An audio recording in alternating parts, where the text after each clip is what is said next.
మన ప్రభువును రక్షకుడైన యేసుక్రీస్తు నామమున గుడి సమరన్నారు మీ కుటుంబ సభ్యులైన మీ అందరికీ శుభాభివందనాలు. దేవుని యొక్క మహాకృపను బట్టి గతించిన వారమంతా దేవుడు తన కృపలో మనల్ని కాపాడి సంరక్షించి మన బ్రతుకులో మరి యొక్క పునరుద్ధరణ దయచేసి ఆయన సన్నిధానంలో ఆయన బిడ్డలుగా ఆయన నామాన్ని ఘనపరచడానికి ఆరాధించడానికి మరి ముఖ్యముగా దేవుని యొక్క వాక్యంతో మన జీవితాలను సరి చేసుకోవడానికి దేవాతి దేవుడు మనకు అనుగ్రహించినటువంటి కృపను బట్టి మనమందరం కూడా దేవాతి దేవునికి వందనములు, స్తుతులు, స్తోత్రాలు, కృతజ్ఞతలు చెల్లించవలసిన వారమై ఉన్నాము. దేవుడు మనల్ని ఎప్పటికప్పుడు కాపాడుతూ ఉన్నాడు.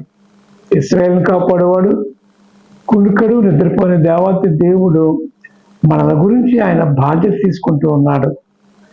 మన మీద ఆయన ప్రత్యేకమైనటువంటి శ్రద్ధ కలిగి ఉన్నాడు అనే విషయాన్ని మనం ఆలోచన చేయవలసినటువంటి అవసరం ఎంతైనా ఉన్నది.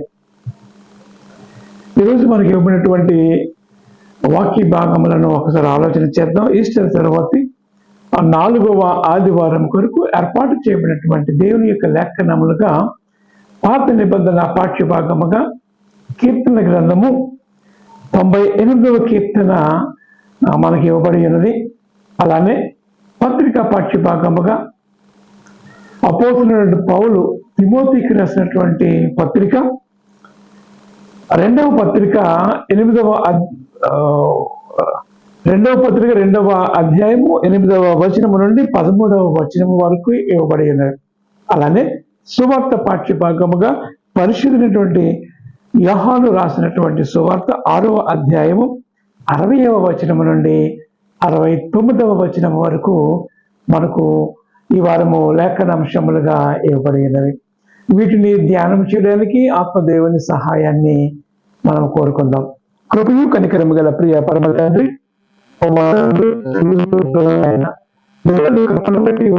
సమయంలో మరి ఒకసారి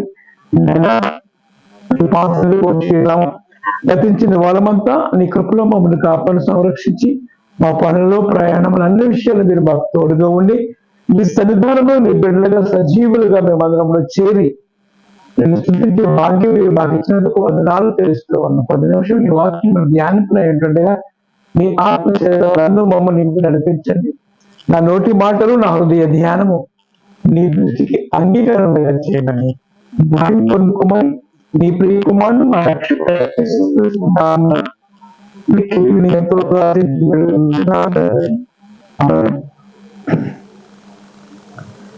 ఈస్టర్ తరువాత 4వ ఆదివారం కొరకు ఏర్పాటు చేయబడినటువంటి ఈ కీర్తనలు, ఈ లేఖనాంశములు మనం ఆలోచన చేస్తూ ఉంటున్నప్పుడు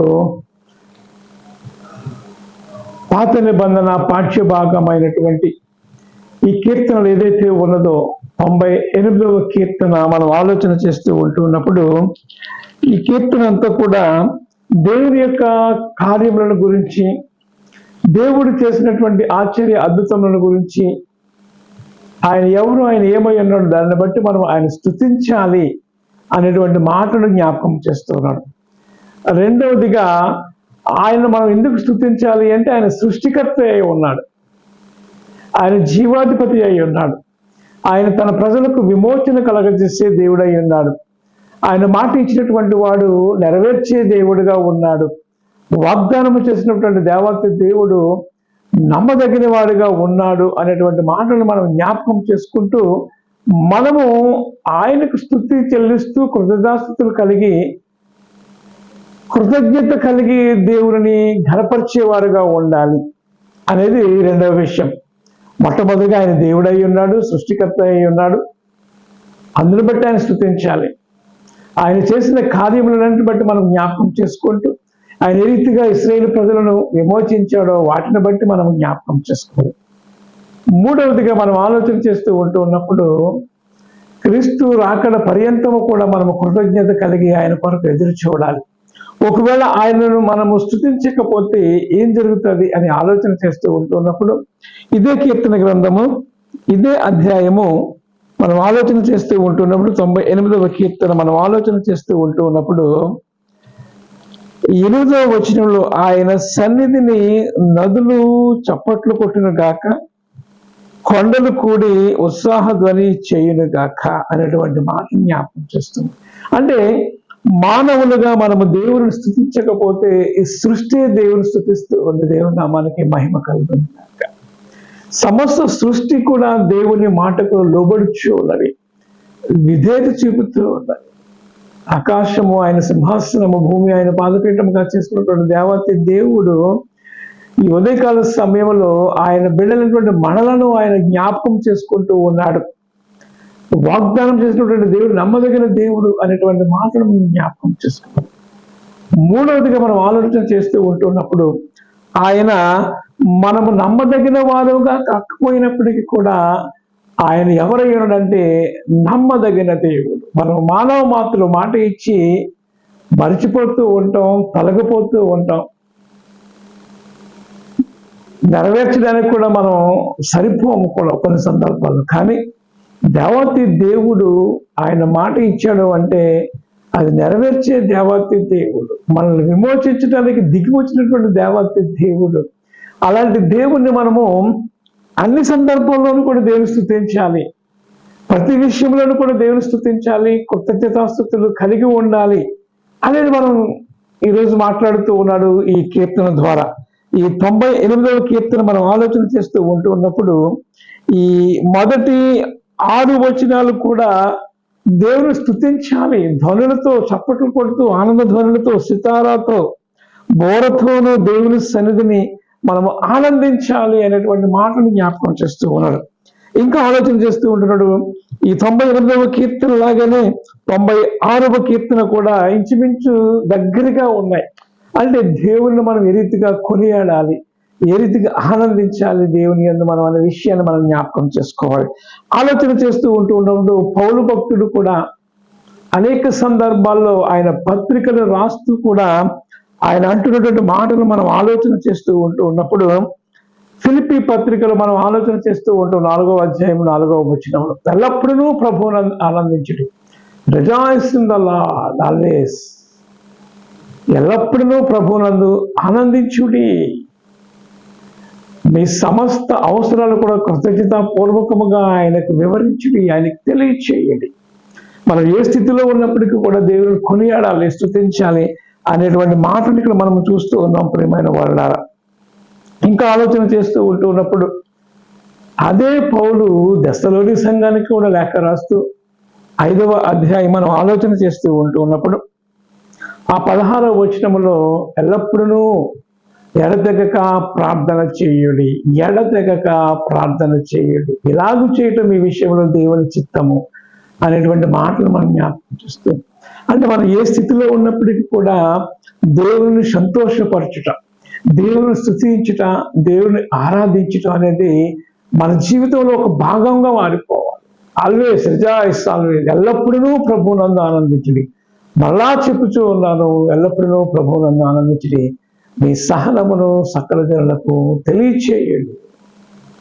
ఎందుకంటే ఆయన ఆశ్చర్యకరుడు, ఆలోచనకర్త, బలవంతులైనటువంటి దేవాతి దేవుడు, నిత్యులకు తండ్రి, సమాధానకర్త, అధిపతి అని ఆయనకు పేరు. కాబట్టి మనం ఆయన స్తుతించే వారిగా ఉండాలి అనే విషయాన్ని మనం ఆలోచన చేస్తూ ఉన్నాం. ఈ కీర్తనలో ఆయన త్వరలో రాబోవచ్చు ఉన్నాడు తీర్పు తీర్చడానికి. ఈ 98వ కీర్తన చివరిలో అవే మాటలు మాట్లాడుతూ ఉన్నాడు. భూమికి తీర్పు తీర్చుటకై, నీతిని బట్టి లోకమునకు తీర్పు తీర్చుటకై, న్యాయమును బట్టి జనములకు తీర్పు తీర్చుటకై యెహోవా వేంచేసి ఉన్నాడు అనేటువంటి మాటలు చూస్తున్నాం. ఆయన రాబోతూ ఉన్నాడు అనేటువంటి మాట. ఆయన రాకడ సమయంలో ఆయన బిడ్డలుగా మనమందరం కూడా ఆయనను కలిగి ఉండాలి, ఆయనతో సహవాసము కలిగి ఉండాలి. To have a relationship with God. మన సహవాసం అయితే దేవునితోనూ ఆయన కుమారుడు ఆయన యేసుక్రీస్తుతోనూ కూడా ఉన్నది అనే విషయాన్ని ఇక్కడ పౌలు మాట్లాడుతూ ఉన్నాడు. ఈ లోక సహవాసము మనకు కొంత సంతోషాన్ని ఇస్తూ ఉంటుంది, కానీ చివరికి మనం ఆలోచన చేస్తూ ఉంటాం, దుఃఖాన్నే మిగులుస్తూ ఉంటాం. అయితే దేవుని యందు సంతోషము ఎప్పుడు కూడా ఆనందమే. అందుకే అంటాడు ఎల్లప్పుడూ ఆనందించుడి, మళ్ళా చెప్పుదును ఆనందించుడి. ఆయనే కలిగి ఉండండి, ఆయన పట్టుకోండి, ఆయన ఉంటే మనకు అన్నీ ఉన్నట్టే అనేటువంటి మాటను జ్ఞాపకం చేస్తున్నాం. ఈరోజు మనం చదువుకున్నటువంటి ఈ సువార్త పాఠ్యభాగం ఏదైతే ఉన్నదో యేసుక్రీస్తు వారు కూడా అదే విషయం జ్ఞాపకం చేస్తూ ఉన్నాడు. యోహాను సువార్త 6వ అధ్యాయంలో 60వ వచనం నుండి 69వ వచనం వరకు కూడా ఆలోచన చేస్తూ ఉంటున్నప్పుడు యేసుక్రీస్తు వారు మాట్లాడినటువంటి మాటలు అక్కడ ఉన్నటువంటి ఆ జనాంగానికి రుచిపడలేదు. మీరు నన్ను సేవించండి, నా భోజనమును పానమును రక్తమును శరీరమును మీరు తిని నన్ను వెంబడించాలి, నన్ను కలిగి ఉండాలి అంటే ఏంటి మాటలు, ఆయన తినడం ఏంటి, ఏమి మాట్లాడుతున్నాడు అనేటువంటి ఆలోచన కలిగిన వారి మనోనేత్రాలు వెలిగింపబడలేకుండా ఉన్నాయనే విషయాన్ని జ్ఞాపకం చేసుకోవాలి. కానీ యేసుక్రీస్తు వారు అక్కడ అంటూ ఉన్నాడు, అరే బాబు, నేను భూ సంబంధిని కాదు, పరలోకం నుంచి వచ్చాను కాబట్టి నేను వెళ్ళిపోవడం మీరు చూడబోతూ ఉన్నారు, అప్పుడైనా మీరు నమ్ముతారు కదా. ఆయన ఎక్కడి నుంచి వచ్చాడో అక్కడికి వెళ్ళబోతూ ఉన్నాడు, ఆల్రెడీ వెళ్ళిపోయాడు. అయితే ఆయన బిడ్డలుంటే మనము ఆయన కలిగి ఉంటే మనము కూడా అక్కడికి వెళుతూ ఉంటాం. అది మనం జ్ఞాపకం చేసుకోవాలి. ఈ యోహాను సువార్త 6వ అధ్యాయంలో చాలా లోతైనటువంటి విషయాలు మాట్లాడుతూ ఉన్నాడు. ఆత్మయే జీవింపచేయును, శరీరం కేవలం నిష్ప్రయోజనము అనేటువంటి మాటను జ్ఞాపకం చేస్తున్నాడు. అంటే మనం ఆత్మచేత నింపబడాలి. ఏ ఆత్మచేత? పరిశుద్ధాత్మ చేత.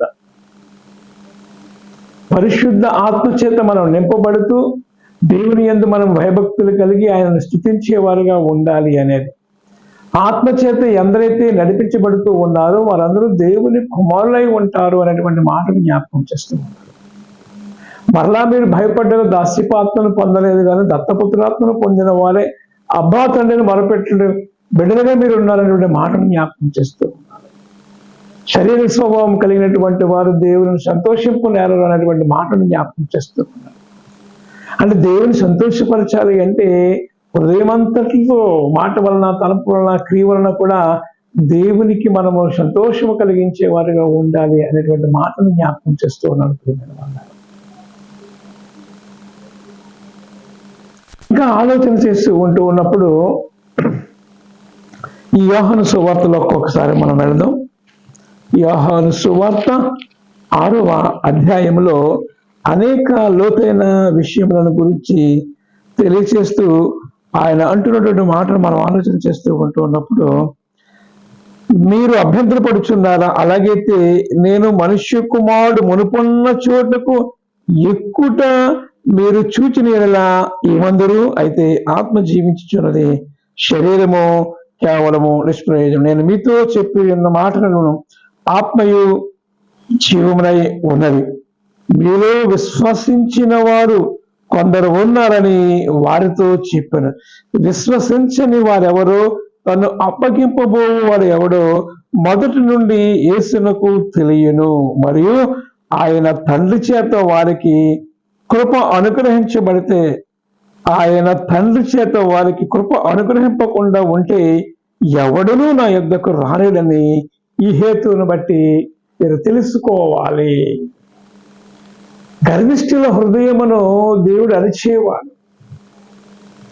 దేవుని కృప మన మీద రావాలి అంటే మనము కృప కలిగినటువంటి దేవాతి దేవుని వైపు చూడాలి అనేటువంటి మాటను ఇక్కడ జ్ఞాపకం చేస్తూ ఉన్నారు.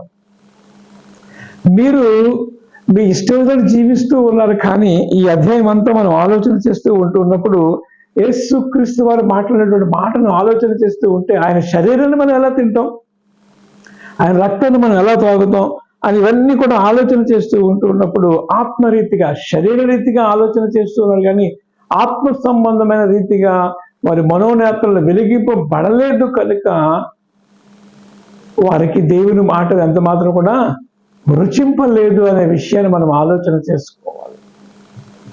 ఆత్మయే జీవింపచేయును, శరీరము కేవలము నిష్ప్రయోజనము. నేను మీతో చెప్పుతున్నటువంటి మాటలు ఆత్మయు జీవనై ఉన్నవి. మీలో కొంతమంది విశ్వసిస్తూ ఉన్నారు, కొంతమంది విశ్వసించట్లేదు. అంటే ఎవరు నన్ను అప్పగించబోతూ ఉన్నారో నాకు తెలుసు అనేటువంటి మాట. అయితే ఈ ఉదయకాల సమయంలో నీ యొక్క స్థితి ఏ రీతిగా ఉన్నది దేవుని దృష్టిలో? దేవునికి వ్యతిరేకమైనటువంటి కార్యాలు చేస్తే మనం ఎంత మాత్రం కూడా ఆయన రాజ్యంలోనికి మనము ప్రవేశింపలేము అనే విషయాన్ని ఇక్కడ జ్ఞాపకం చేస్తూ ఉన్నారు.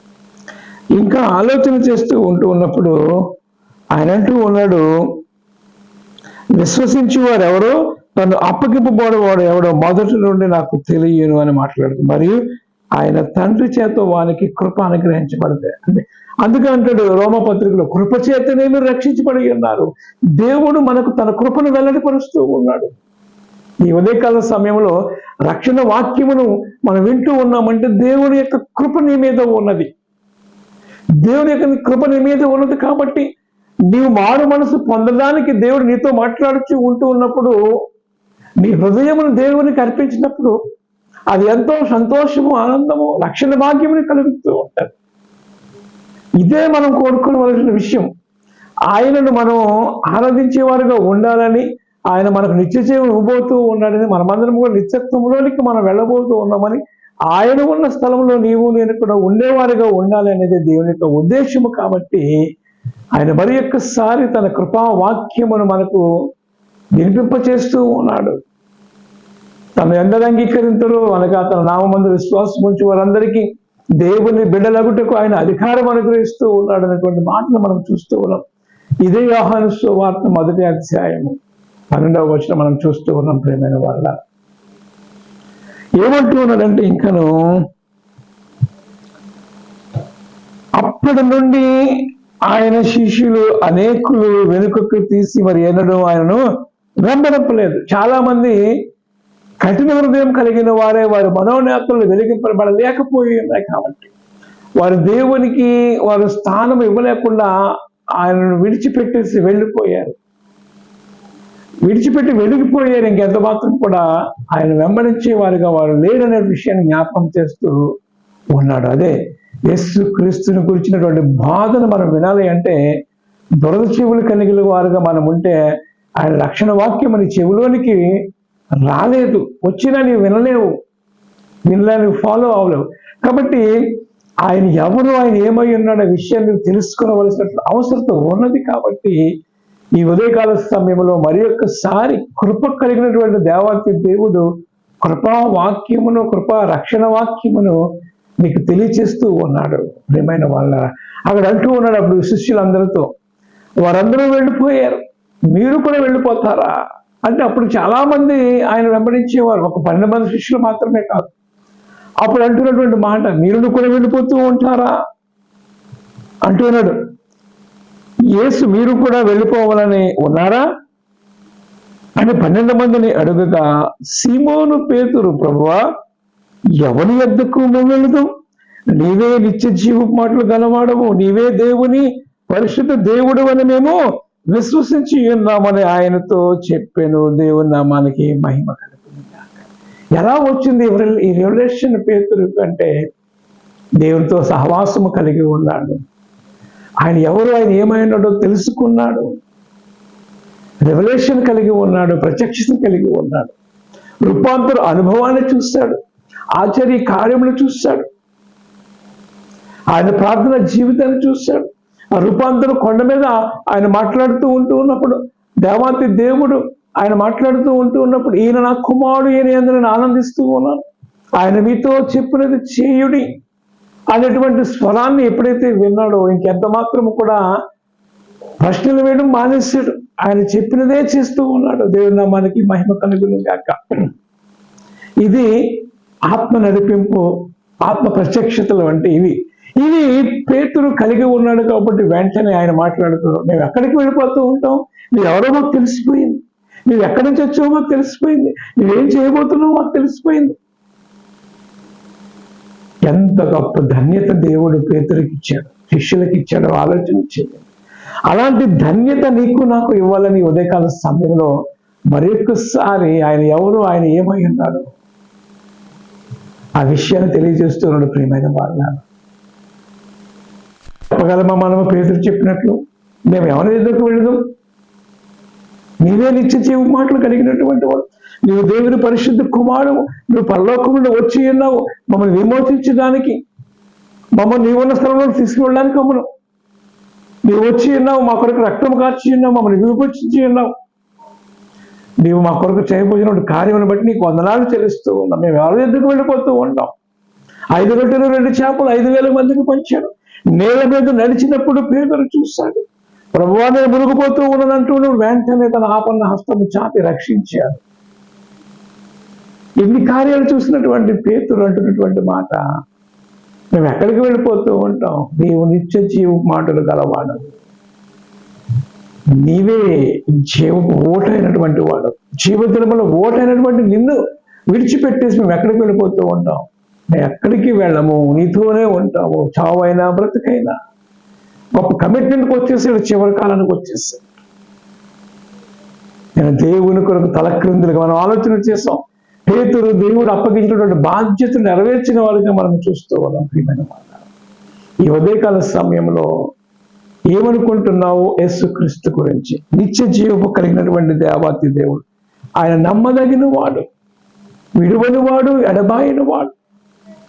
ఇప్పటికీ కూడా ఆయన మనలను ప్రేమిస్తూ ఉన్నాడు, విమోచించడానికి ఇష్టపడుతూ ఉన్నాడు అనేటువంటి విషయాన్ని మనం ఆలోచన చేయవలసినటువంటి అవసరత ఎంతైనా ఉన్నది.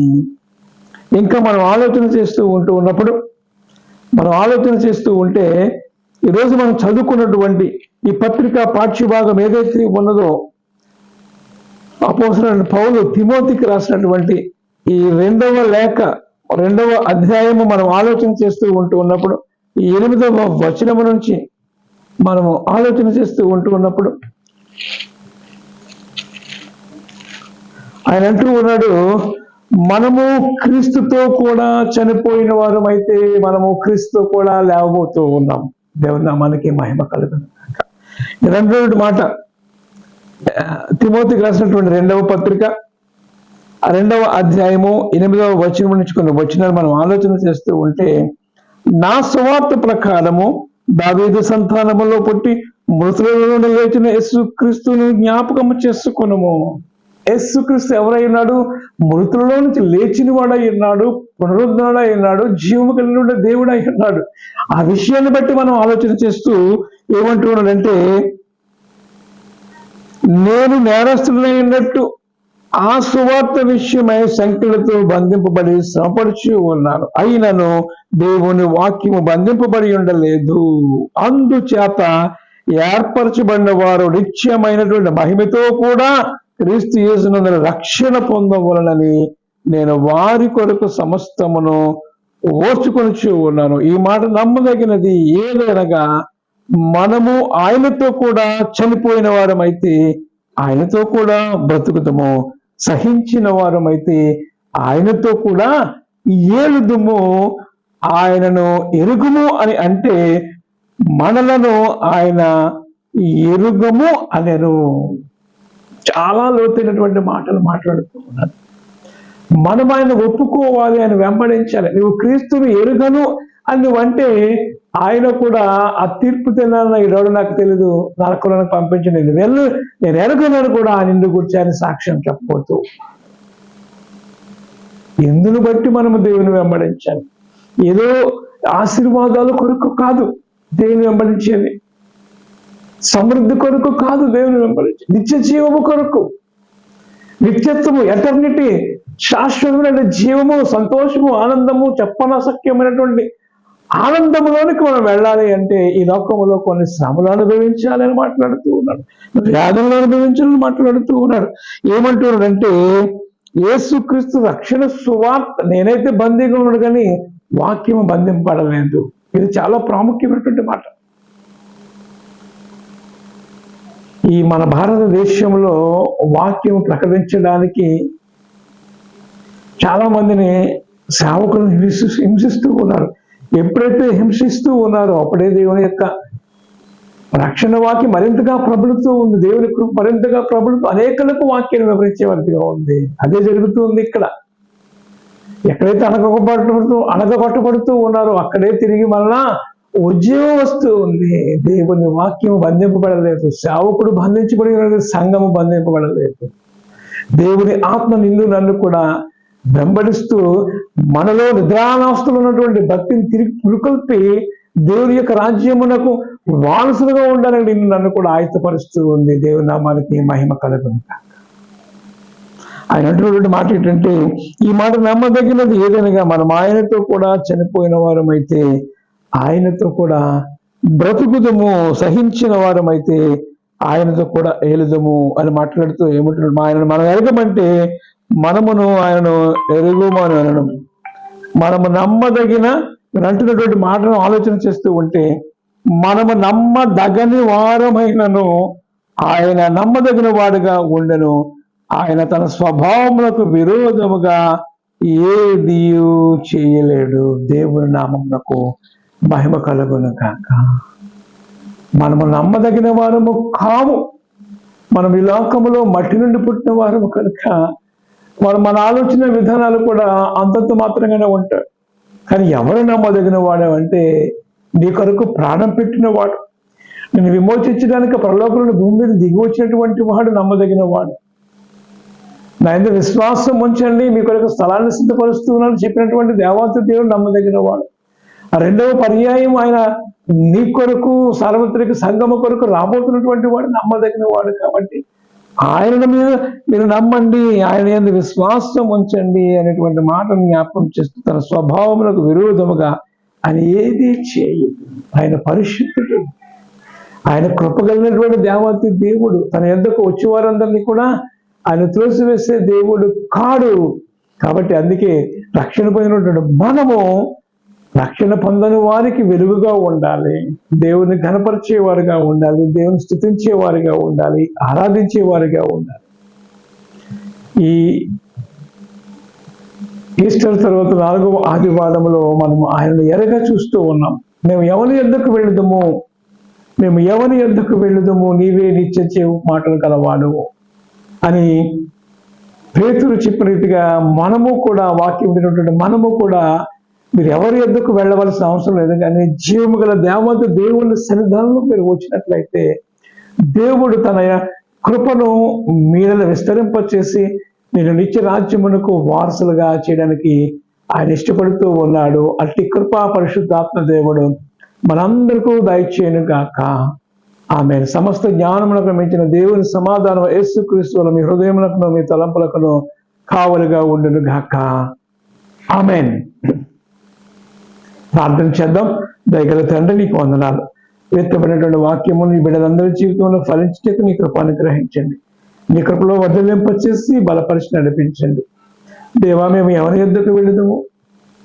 నీవే నిత్య జీవ మాటలు గలవాడవు, నీవే జీవము గల దేవుడవు, పరిశుద్ధుడవు, సర్వోన్నతుడవు, సర్వాధికారివి, సర్వాంతర్యామి, సమస్తమును ఎరిగినటువంటి దేవాతి దేవుడవు కనుక తండ్రి, మేమందరము కూడా నిన్నే వెంబడించి మేము ఎవరి యొద్దకు వెళుదాము? నీ దగ్గరికే వెళుతూ ఉంటాం ప్రభువా. నిన్నే వెంబడించేవారుగా, నిన్నే స్తుతించేవారుగా ఉండకు నీ కృప అనుగ్రహించండి. బిడ్డలందరినీ దీవించి ఆశీర్వదించండి. నాయనా, బిడ్డలు పరీక్షలు రాసి ఉన్నారు నాయనా, బిడ్డలందరూ మంచి మార్కులతో ఉత్తీర్ణులు నీ కృప అనుగ్రహించండి. నాయన అకాడమిక్ ఎగ్జామ్స్ ఆయన రాయబోతూ ఉన్నారు, అందరిని దీవించండి. కాంపిటేటివ్ ఎగ్జామ్స్ రాస్తున్నారు, అందరిని దీవించి ఆశీర్వదించండి. అలాగే బిడ్డలు ఆయన మరి నూతన అకాడమిక్ లోకి ప్రవేశించడానికి ఇష్టపడుతూ ఉండగా తండ్రి, వారు రాసినటువంటి ఆ టెస్టులు, ఎంట్రన్స్ టెస్టులు ఏవైతే ఉన్నావో వాటిలో మంచి మార్కులతో ఉత్తీర్ణులు నీ కృప అనుగ్రహించండి. వారు కోరుకున్నటువంటి సీటు వారు దొరకడానికి నీ కృప అనుగ్రహించండి. బిడ్డలందరినీ దీవించి ఆశీర్వదించి మహిమ పొందుకోమని నీ ప్రియ కుమారుడు మా రక్షకుడైన యేసుక్రీస్తు నామమున ప్రార్థించి వేడుకొనుచున్నాము తండ్రి. ఆమేన్. తండ్రి, కుమార, పరిశుద్ధాత్మ త్రియేక దేవుని దీవెన మీ అందరికీ తోడేండును గాక. ఆమేన్.